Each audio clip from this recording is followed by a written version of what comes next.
Hi everyone and welcome to Heart Rock Café Season 2, a youth faith podcast. It's your favorite youth faith podcast by the Redemptorist Media Center.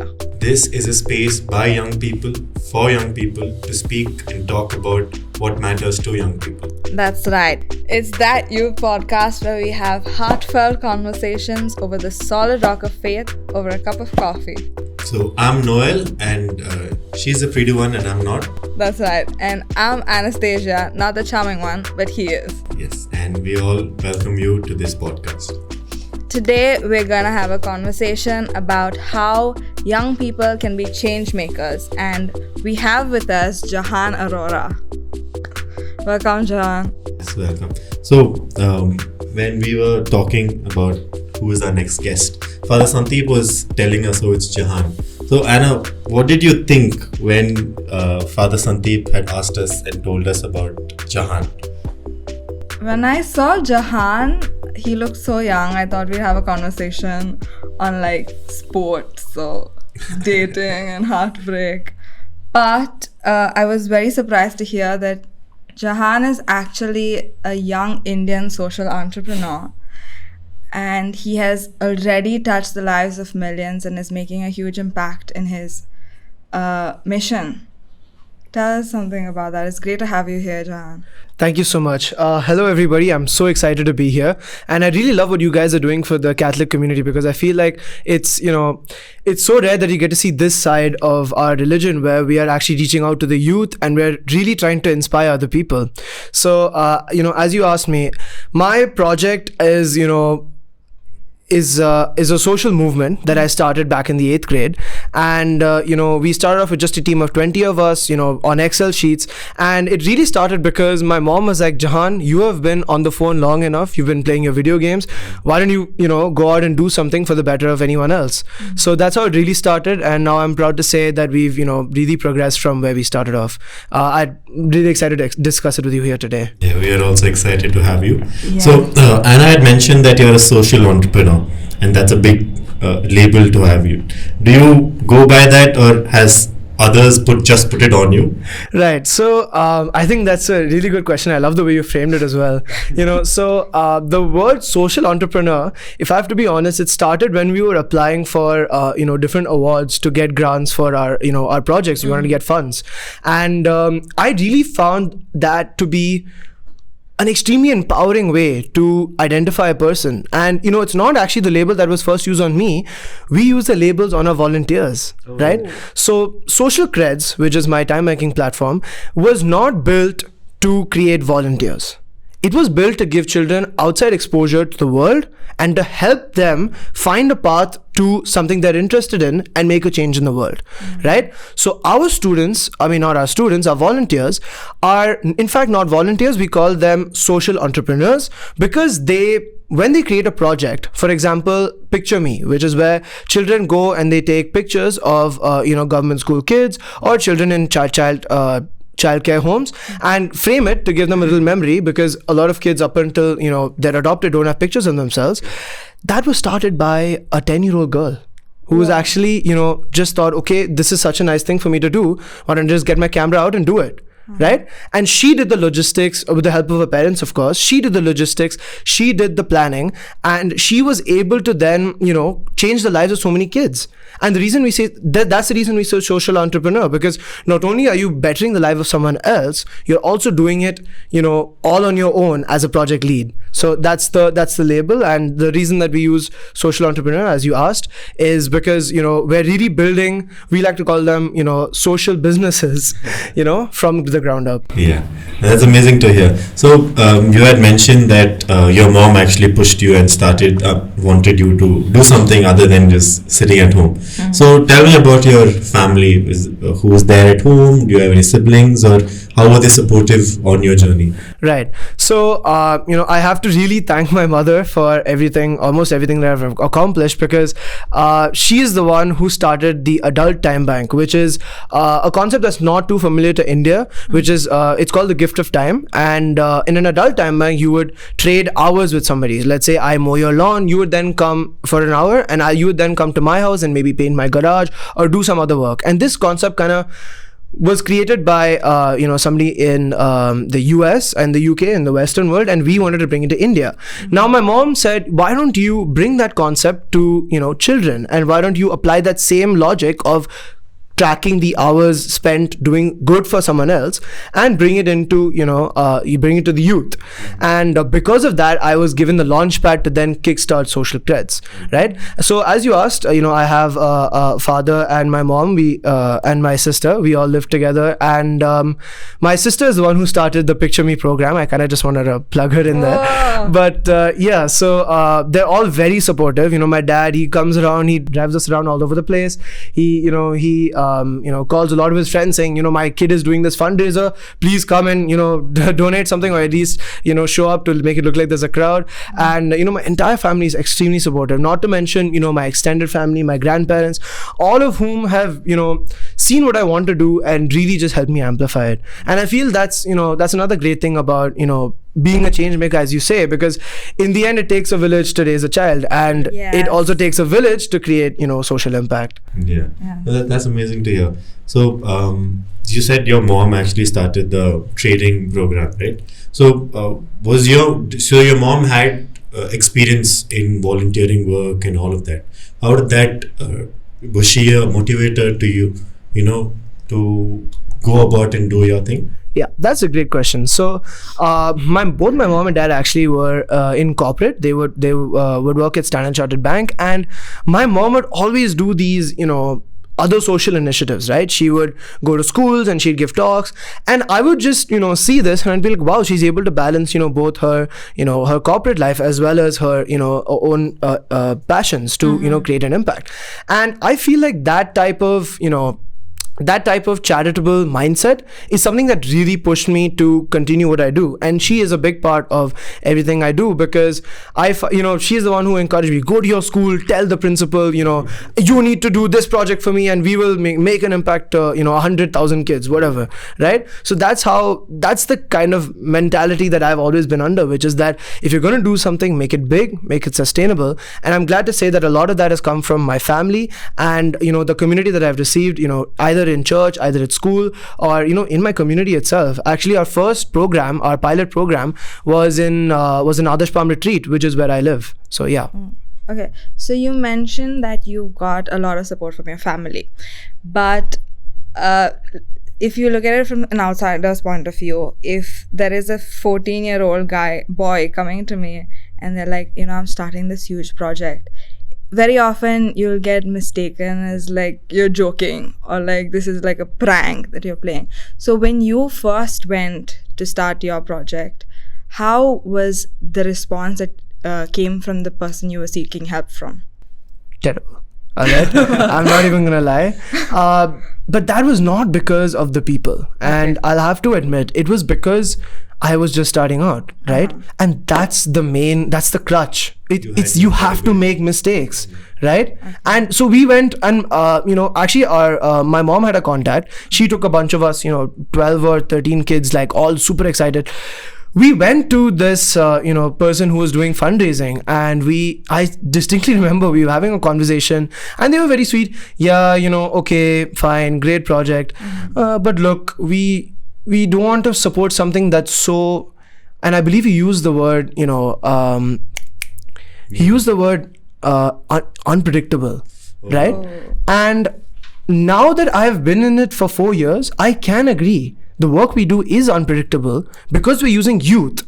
And that doesn't make it bad. That actually makes it different to anything else anybody is doing, because the youth themselves, children, are so creative, right? If I have to solve a problem as my 18-year-old self right now, I know a 7-year-old who can probably solve the problem in a different way that we think is, we might say it's bad or it doesn't make sense, but actually it's a much more creative way to get on the solution.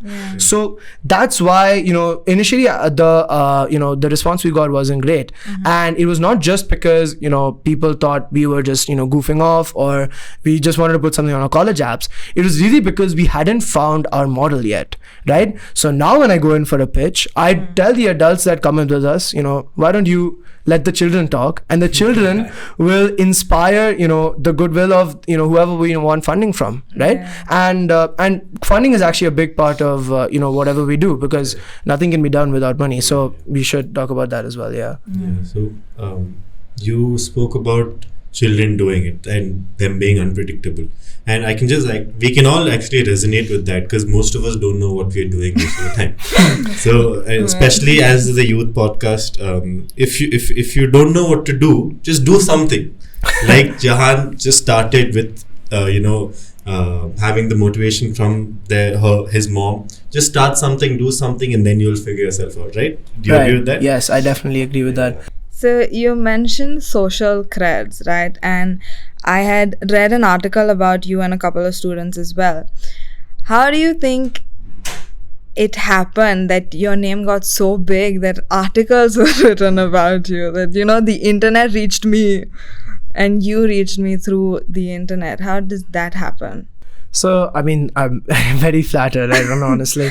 But so the reason that happens is because, as I said, you start small, right? Noel, you really put it, in great words. But what I like to say, and something that I put in my college essay, was that you create small ripples to create a tsunami of, impact and change, right? And something as small as our Million Meals program, which I'm about to explain, created, such a big revolution in that, there are kids coming up to me and, saying, I didn't know that I could, change the world and, stop world hunger, right? So, it all started out with, small projects, right? My first one would probably, my, most memorable one, I'd like to say, is Trash Mafia. And the reason it is because it's so close to my heart, right? And it's so close to a lot of the youth today's hearts, because all of us have seen the damage that is caused by a lot of landfills and waste. We all really want a way to fix that and change it. So Trash Mafia is a project where we teamed up with somebody from Trash to Cash, which is a startup that turns trash into they upcycle it and then they gain money from it. So what we did is we partnered up with them. We said we'll give you access to a community of over 800 villas, and what we'd like in return is that you redirect all of this waste, make sure none of it goes to landfill. Right? Step one.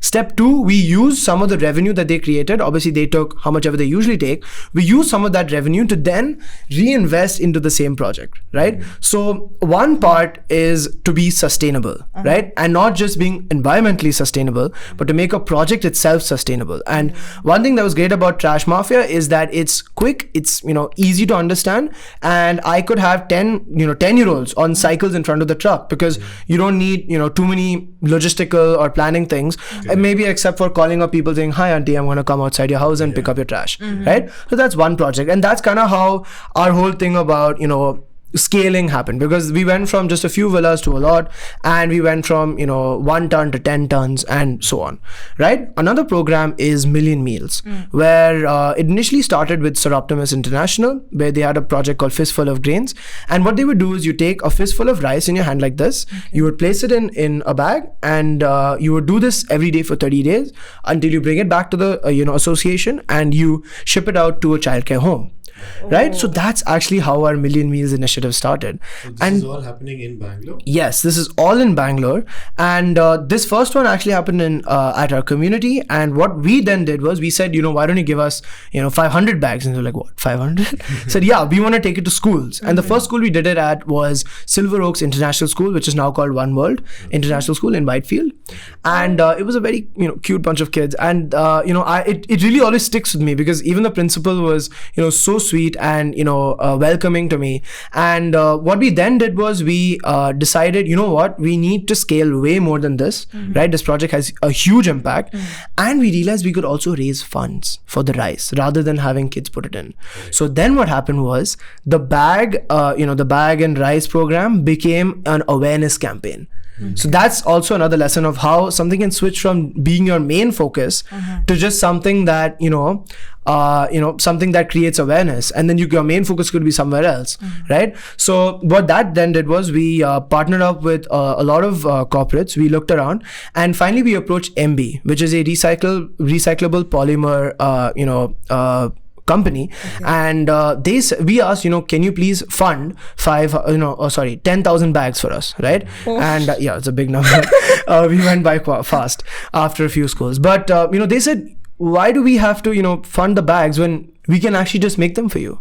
And that's when we learned about how you can get CSR funds when there's a story to tell. Because imagine I come up to you and I ask you for a bit of money in no return for you, right? But if you have a CSR story, you'd be much more likely to be invested in the project. And that way we know that our sponsors are really out there for our goodwill, right? So that's a bit about how we were able to scale.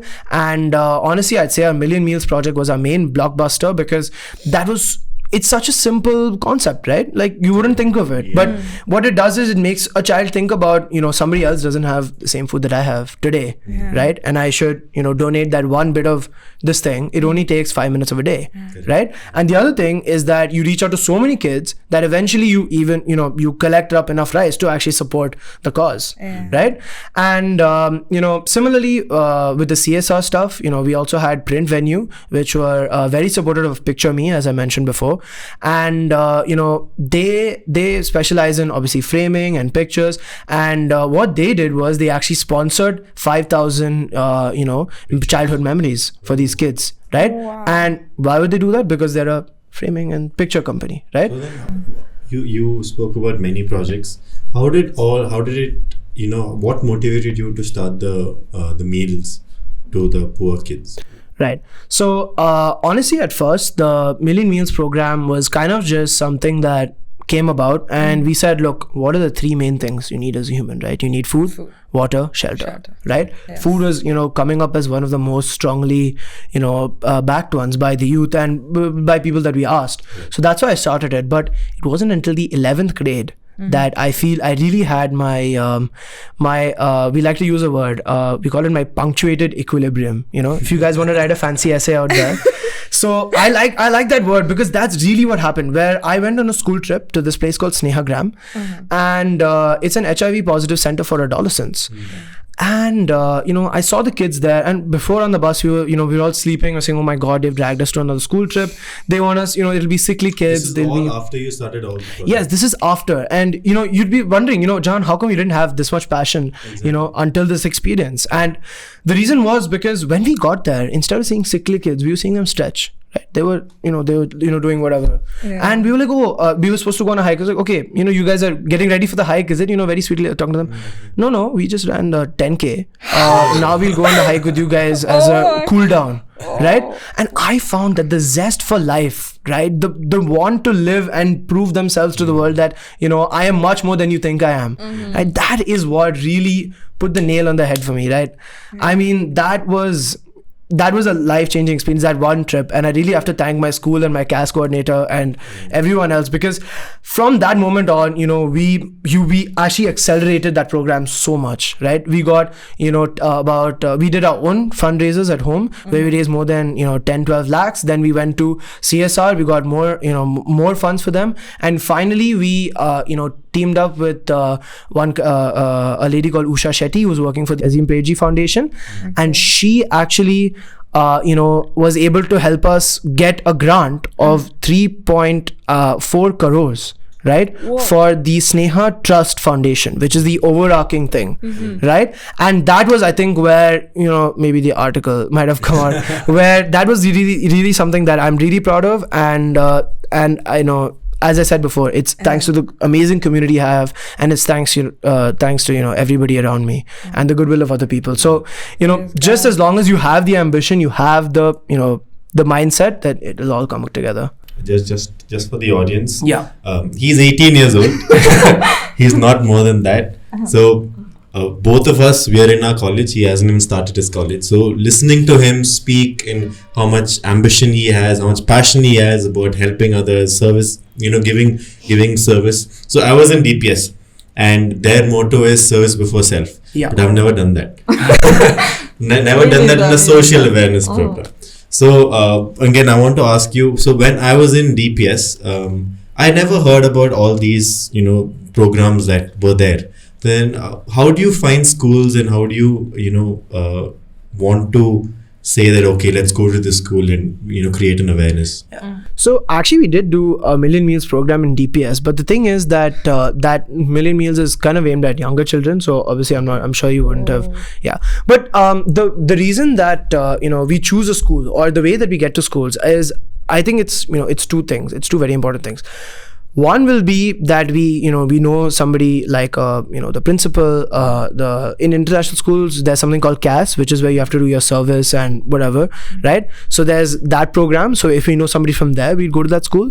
But the flip side is, a way that I like, that I prefer to get to a school, which is the students, right? And, in my school itself, we started a Social Creds after school club, right? And we created, champs, we call it, of different social initiatives.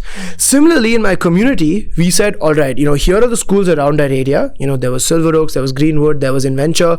We said, these are our champs for these schools, right? And that's how we were able to get to the schools. That's how we were able to get in touch with the youth of the schools, because you have a familiar face and a familiar voice.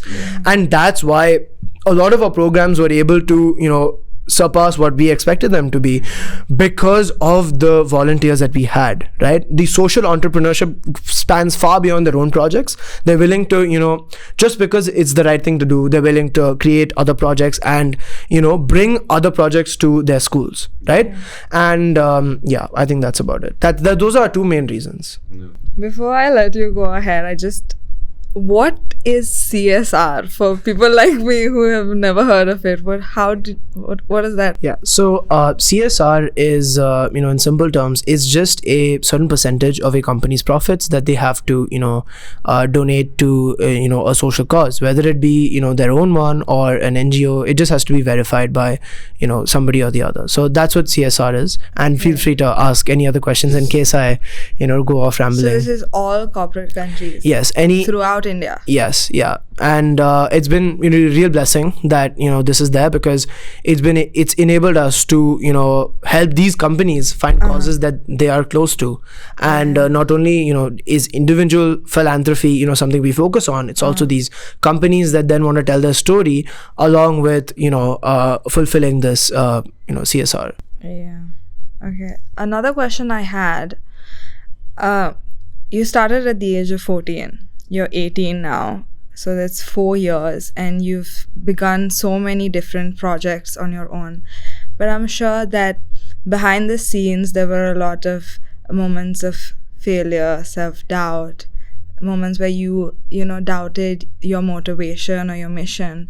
Can you describe those moments for me and explain how you pushed through that? Because I feel like that is an issue that I myself have faced. When I want to start something, there's a lot of self-doubt, and I can't seem to get ahead of that, to push through that. How do you? So I think that's a really good question, and that's something that's really important to the youth of today, and anyone in general, actually, even adults face this every day. And I think a question is a two-parter, which is, how do you what was the moment of self-doubt or failure, and what is some methods you can use to overcome it. So I can give the example. Obviously, I give you guys the example of the first fundraising meeting we went to, but I can give you so many more examples. But the one I'd like to give you is something that anyone starting a social project will face. And it's that we, at the start, this was during COVID, we had a lot of people because people were free, and once school started letting in, and I was one of the last people to go back to school, we put out a message saying, we had so many people saying, oh my god, I want to volunteer, I want to do this, I want to do that. And we put out a message, and we found that nobody wanted to come to our next social event.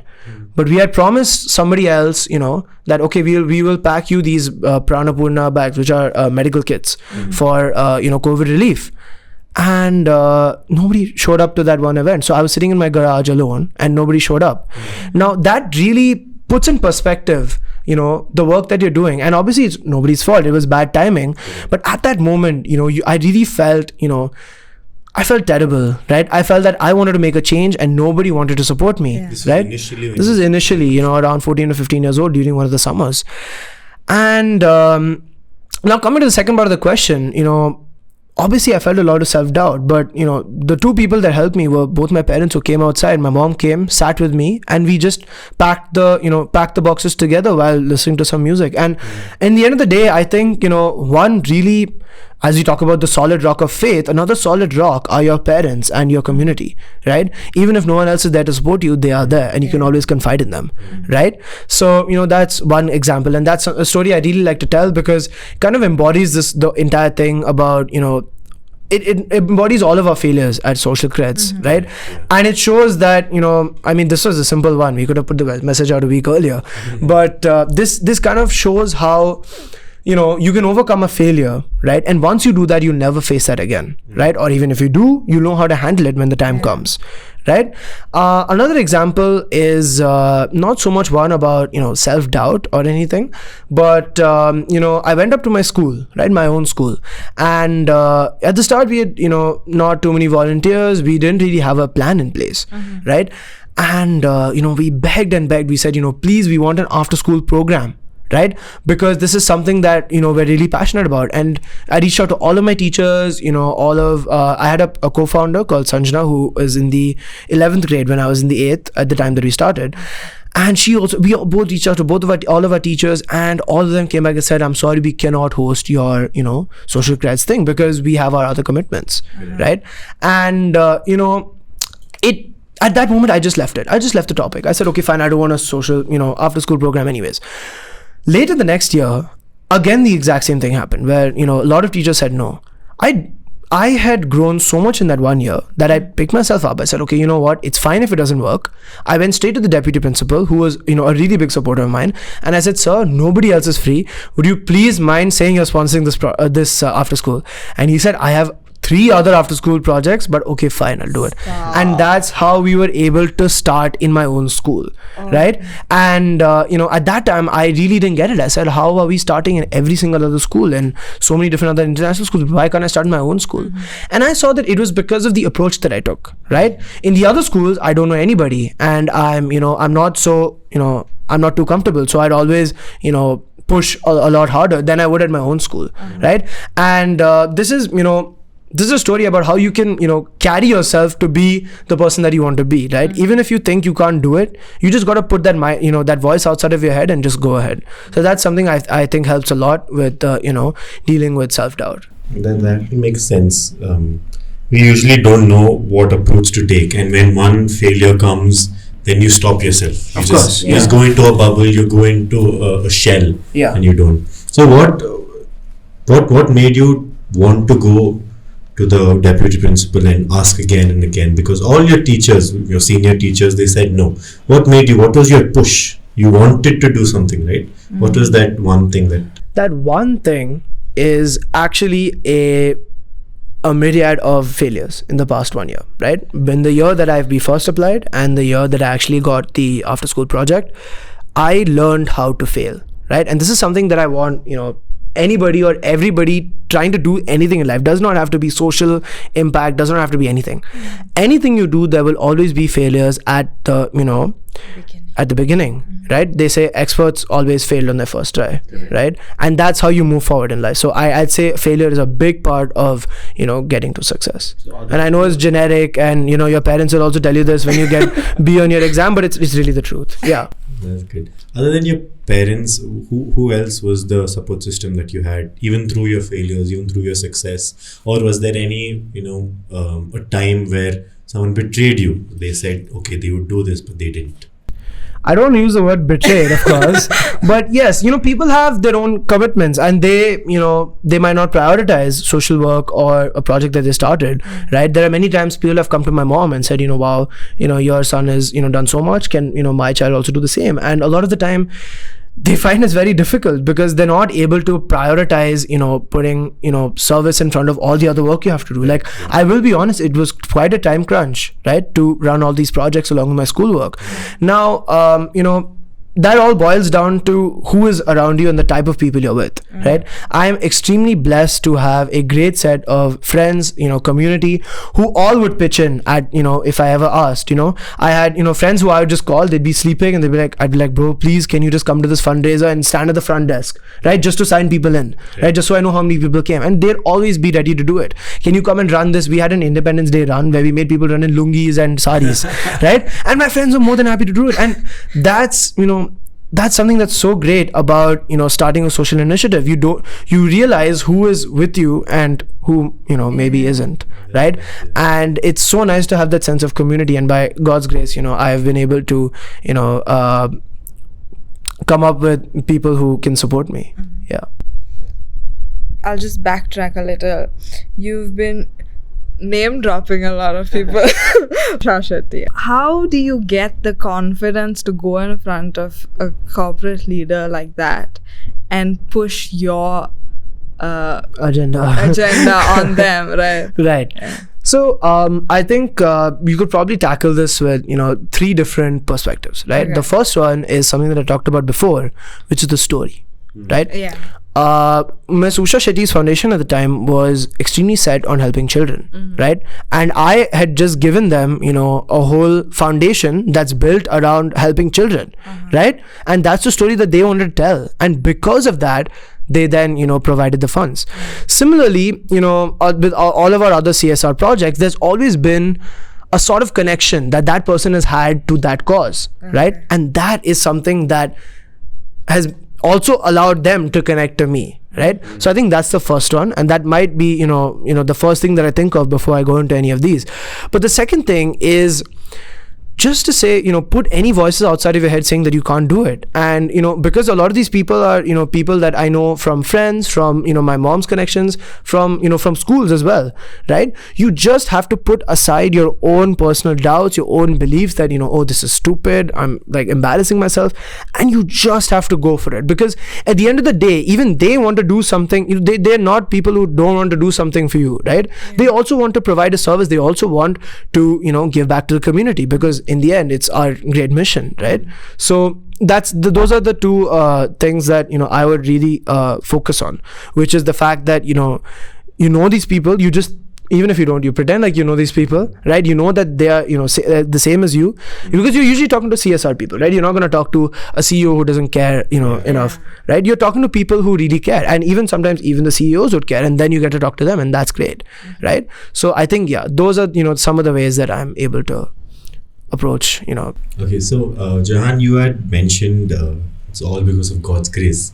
So as it's the youth faith podcast, we would like to touch on that. So faith, you mean because your name is Jahaan Arora, I wanted to ask, are you Christian? Can you explain more about that? So, I think this is, I think it's great that you asked this question. And a lot of people have asked me, they see me, going to church, and then maybe I'll be at the temple, and they'll be like, why are you at the temple? I just saw you go to church, right? And it's because my parents are, I live in a multi-faith family, right?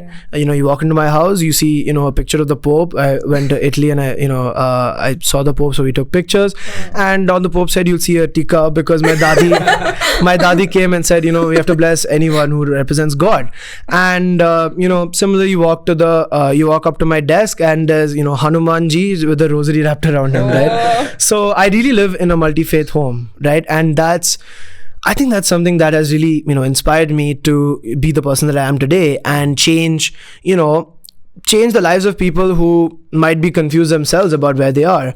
And I think a lot of my clarity, right, whatever clarity I do have, is because of the different communities that I've been exposed to, right? And being a Hindu, I'm taught to go to the temple, to pray to so many different gods, whereas with Christianity, you're just with one God, you're with Jesus, right?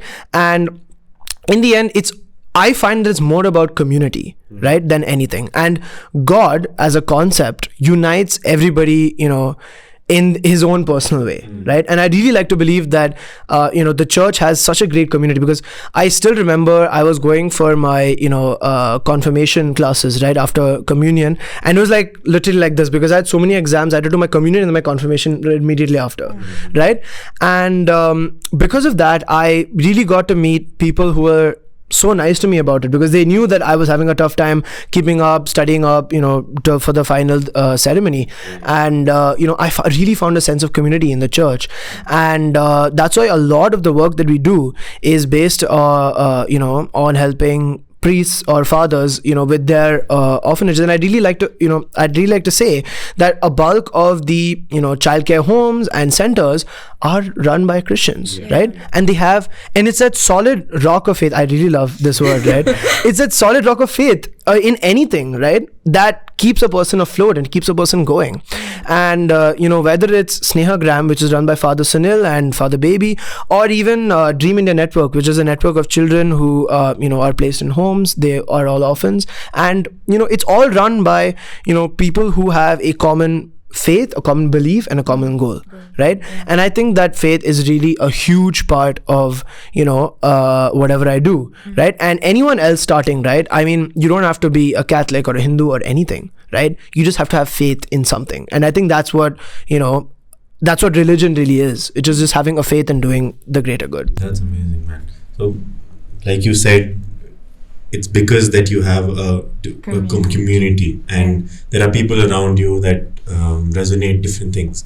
So even me, so most of my life, most of my childhood, I was in Nigeria. So because of that, there's a lot of people from Hinduism, Muslims, and I was pretty young, so you can learn a lot. You can grab from each other's cultures, because I think you can say Hindu's culture and Christian culture is pretty different. You have both your dad's side and your mom's side. So can you say, how is the cultures different in your family? So with my family, aside from being Hindu and Christian, my dad is from the north and my mom is from the south.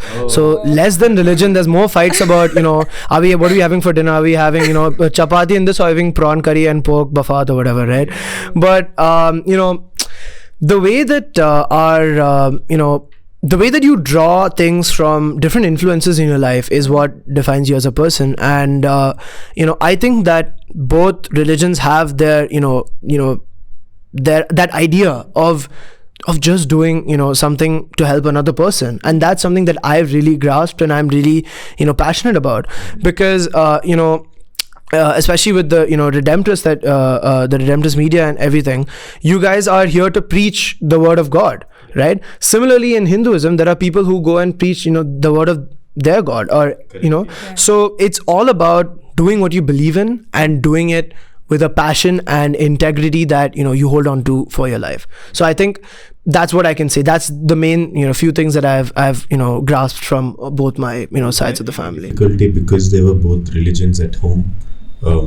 What do I choose? Was there any pressure from your relatives or from whoever it might be? So I'm really lucky to have such a great family that really doesn't judge, based on my choices, based on, their side of the family or our side of the family. And I'm really allowed to, explore both religions in my own time and make a decision whenever I'm ready, right? So because of that, I'm really thankful to everyone around me. And, I know maybe we wanted a nice story about some challenges I've overcome, but really it's been, it's been great. Yeah. Praise God for that. Yes, of course. Yes. I know that the church stands for a lot of community service as well, because that's what we've been told, and that's how Jesus lived his life, helping the people who were cast aside. And I feel like you're a perfect character of what Jesus would like to see. Yeah, so it inspires me, and I'm sure it inspires a lot of our viewers as well, to try to instill that into our own lives. So Jahaan, I want to get into the future. So you're done with school, you've done your homework, you've been in the you're done with 12th, right? Yeah. So what's next? What's next? Are you going for college, or are you staying here in Bangalore? So, my plans for the next 4 years is to go to college in the US. I went to the University of Washington, Seattle, and I'm really excited because the first thing I was looking for in the college was I want a lot of people. And I want to make a lot of change, right? And, I really feel that I could, bring my social impact to a college of that size.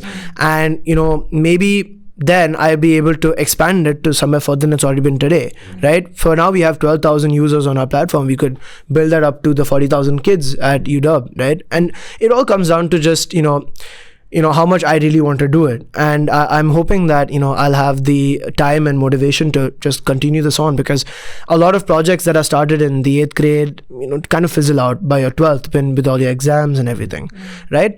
And I'll be studying economics there. And the reason is because I really want to understand how, the world works around me. And I feel that, economics and maybe commerce in general is a great way of understanding the human mindset, great way of understanding how markets work, and also, it's a way for me to grasp kind of some things that I've not really seen yet, right? And it's a way for me to put theory to my practicality in, thus far. So that's my plan for the next few years. And Social Creds in Bangalore is going to, continue running. We've built the platform in such a way that each project has its project lead and anyone can lead the project, right? We have age-appropriate social giving, which means that we have a program called Notebook Program, where a 12-year-old can teach other people how to, create notebooks from scrap. We have volunteers who have already taken that up. And as kids keep getting older, they keep taking more and more difficult projects. And as a result, we have I like to call it an evergreen volunteer base that is always heading up their own projects. And that means that Social Creds doesn't have to die out within somebody leaving for their college. Yeah.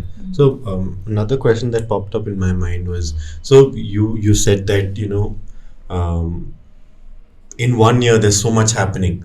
Right, there's so many things that you're doing, so many people that you're meeting, so many plans that you're achieving. Was there any time that you felt overwhelmed, or you felt like you were alone, or you felt like that, oh, I don't know what to do, how can I go about it? Who was your guide, and what did you do in those times?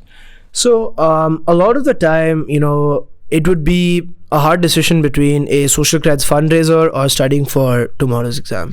So no, quite honestly, because I remember distinctly once we had, we really wanted to raise some funds for Snehagram because we found that, they didn't have the food needs for the year. And we said, well, look, we can't go and set up a CSR appointment. It's the end of the it was the start of the financial year. No one wants to release the assets, right? So we ended up having to just hold a fundraiser at my house, and I did whatever was in my power to kind of delegate work to our volunteers. And because of that, I was really able to, save myself from, supporting my academics along with my passion, right? And that's something really important, which is that, as you asked, is there anyone in that time who helped you? And I have to say it's everyone involved with the Social Creds project, because if they hadn't come together, I would have had to run it myself. I would have had to been the one talking, and I wouldn't have had time to, focus on, my acads or, anything else in life actually. So yeah, so there are definitely times where it's been a crunch for time. It's been difficult for me to manage everything going on, but I've had as I said, my community and my parents just support me along the way. Community, that's amazing. So you surround yourself with like-minded people who are working towards the same goal, right? Now, how did you achieve that? Was it only your friends that helped you out, or was it the school, or your parents or your dad? Who was it? Their friends, or what? How would you? So I think it's quite an interesting mix of all of the different groups that you mentioned.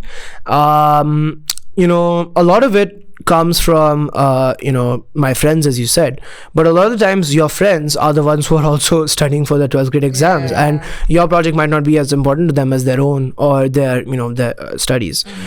Right, so it's not just the people that I've chosen as friends. It's also the people who have the same mindset as you said, and that comes from having so many volunteers, having such a big volunteer base, and also from allowing people to pursue their own passions, right? Now, if Social Creds was solely about hunger, solely about trash, solely about speakeasy, whatever, right? If it was solely about one particular thing, we would not have even 100th of the amount of volunteers we have right now, because you don't need that many people to do something like that. Whereas because we have so many different options, we have people ready to do each and every option just to find out which one they like the best. And because of that, we were able to build our core team and our, team of people that we, call our, project leads. Listening to you it's truly a blessing. I love the way you're living your life, and I aspire to be like that someday, hopefully soon. Okay, so before we go ahead, we both and the audience especially have heard how much your parents were supportive to you, especially your mom. Yeah. And I wanted to ask, because I struggle with this with my mom. Whenever we have a conflict or whenever we're working with each other, there's something that we disagree on, and there's something that we stress upon. So then, has that happened with your mom, and how did you overcome both of you together? Yeah. So I think this is a really good question, and this doesn't just apply to, when you're working with your mom on a social project like this. This applies to any aspect in life, right? Yes. And what we have to remember is that while, your mom will be like, oh my God, you forgot this one thing. And then you'll hear, half an hour lecture about it. But the main thing is that they just want you to be better. Right? And one of the biggest blessings that I had was that my mom was willing to help me, launch this project, and has brought it to where it is today along with me. Because with her needing me to be better every single time, I will not forget to bring like my guitar pick if I have to go caroling, or, I won't forget the million meals bags at home if we've gone halfway to the school, right? And a lot of the time it's because you don't realize that your mom or your dad even has so much experience behind the words that they're saying. And you often, I don't want to sound like an old man, but you feel like you have to conflict these ideas, when really it's just about accepting them and putting your own, your own ego or even your own thoughts away, and just saying, what are they really trying to tell me? And what they're really trying to tell you is that we love you, please do this better next time, and you will excel further. So I think that's, that's a good way to sum up your question. And yeah, you go get into conflicts every day with your parents, right? Especially at this age, when you're trying to find yourself, right? When you're trying to find yourself, when you're trying to create an impact, and if you have a passion that you're really stuck to, you will always find, conflicts with the people who love you the most, because they're just trying to make sure that you're, keeping afloat. Yeah, being a Sunday school teacher, I'm always close to the, my kids, I call them my kids, and they always come and say, oh, my mom did this to me, or she's not letting me go to my friend's house, or, I can't use her WhatsApp. Now, what I wanted to ask is, you said that you had conflicts, and you understood that, your mom wants you to be better. Now, how did you, not all the kids have that mindset. How did you reach that mindset saying, oh, was that something that your mom taught you, or your mom mentioned, okay, I want you to be good, I want you to, be better? Or was it something that came up in your mind along the way working with your mom? I think it's a great question. And this won't be the same for everybody, right? If you, ever really think about this. But it came up when every single time that I had a failure, the next time that exact same thing happened, I was able to overcome it. Right? And I'd always wonder, why was I able to overcome? Good sense of awareness. Right. It's more about how every time I encountered a similar problem, I would just remember, oh my God, my mom said back then, like, don't do this, and I did this, right? And that's how I kind of came to the thing that, why sometimes you just gotta keep it aside, even if you think you're right, even if maybe you're right, you just have to keep it aside and listen to what they're really saying, right? And I think that's another thing, right? You really have to respect your parents, because they're the ones who, brought you to where you are right now, and they're your biggest supporters, in my opinion. Yeah, I think I'm buttering up my mom and dad, but yeah. Mom was lucky to have you. Yeah. No. I'm never like that. I always fight. No, same, of course. Yeah, of course. That's how it's always going to be. But, at the back of your mind, you always got to think, okay, so what is she really sister play the role in all of this success and failures? And was she there along the way, or was she absent because she was younger? So, Tarni my sister has more hours clocked in on the side than me. Oh. Right? And that's because and that's something that I really love about my project, which is that as, an 11th or 12th grader, I didn't have that much time. So the time that I would, the time that I would take would be extremely, logistics based or managing based, right? Yeah. And the kids around Tarani's age would then be doing the volunteer work. And the good thing is they learn they learn their certain skills, how to plant something, how to guide a truck, how to call up 100 aunties and be like, auntie, we're coming to your house to take our trash. Like, they have so many different learning experiences at that small age, right? And that's why they would put in a lot more work, because they also have a lot more time. So my sister has been a big part of my projects. Whenever so on our Social Creds group, right, whenever we're doing a community event, right, we always put down a message saying, please come to this event, and the first two volunteers will always be Jahaan and Tarani, right? She's always dragged into it. She can't do anything about it. And she's been a big part of whatever we've done. Maybe we'll have her on soon. Yeah. I don't want to make you sound like an old man, but you've experienced this life, you've gone through all these challenges, and for a 14-year-old who is thinking of getting into stuff like this, and even for this 19-year-old, what are some of the learnings that you would like to pass down? So I think it boils down to the thing I said at the start of the podcast, which was you make small ripples to create a tsunami of impact, right? And it's all about starting small. You don't start with 100,000 kids. You start with 10 kids, an Excel spreadsheet, and the willpower to continue on with something, right? The first thing that people come out to me is like, oh my God, Jahaan, you're so amazing. I want to do it. Okay, relax. First, what are you passionate about? And if they say, I don't know, then you should volunteer in these projects. I give them 3 segments. I give them environment, I give them hunger, I give them teaching, and then, maybe sports or anything else, right? And then you find, right? So once you found your passion, you find your method, right? Recently, I was talking to, one of my friends who's about 2 years younger, and she was saying, I want to do something, for stray dogs and this and that. And I was like, okay, why don't we just boil it down to something you really like? And she said, okay, I really like teaching children, right? I really like talking to kids, about their day, about, kind of helping them improve in something. So I said, great. Why don't you go and work with a government school for a bit, and then you can see where that goes, right? And she was saying, I want to scale, I want to make it bigger. So the way you do that is just by starting small, right? So I think that's the biggest learning that I can pass down. Another thing is, again, that failure brings success eventually, right? And the more times you fail, the sweeter success will taste. But you'll also be able to overcome those same failures again and again. It's like doing past papers and then going for the exam. Yeah. That's the best way to like to put it. So yeah. That's nice. So I would, as we have come towards the end, as this is a faith podcast, and we have a lot of fathers and we have a lot of young people who still figuring out their faith. What would be one thing that Anna and I and all the production could pray for you and for your success? Yeah. I think one thing is not to pray for me, not to pray for my success, but to pray for the communities around me, to pray for the people that I am helping, and to pray that other children like me, like yourselves, can, create a similar impact, right? And that not even create a similar impact, at least have the passion to want to do something more.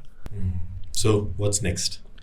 So, to be honest, I'm as I said, I'm still finding myself, and as you can see, I'm so harebrained. I'm like doing 100 different things. But I'd really like to get through the next 4 years and have a kind of stable mindset of where I'm at. And I'd like Social Creds to be a way for me to find my community, because I've seen that it has helped a lot of people find their tribe, is the word that we like to use, which is you find when you're in school, you might have a hierarchy of, oh, this person's school, this person plays a sport, I don't play sports, I can't be friends with them.